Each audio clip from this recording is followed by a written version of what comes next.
ಇನ್ನೊಂದು ರೀಲ್ ಮಾತ್ರ ನೋಡ್ತೀನಿ ಅಂತ ಫೋನ್ ತಗೊಂಡ್ರಿ, ಮತ್ತೆ ಟೈಮ್ ನೋಡಿದಾಗ 1 ಗಂಟೆ ಗಾನ್. ನಮ್ಮ ಬ್ರೈನ್ಗೆ ನಿಜವಾಗಿಯೂ ಏನಾಗ್ತಿದೆ? ಫೋನಲ್ಲಿ ಪ್ರತಿಯೊಂದು ಸ್ವೈಪ್ಗೂ ಹೊಸ ಕಂಟೆಂಟ್ ಸಿಗುತ್ತೆ.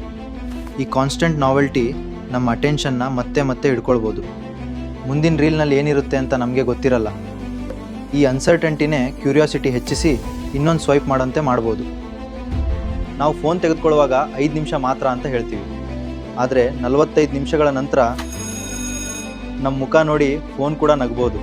ಆದರೆ ಇಲ್ಲೊಂದು ಇಂಟ್ರೆಸ್ಟಿಂಗ್ ಟ್ರೂತ್ ಇದೆ.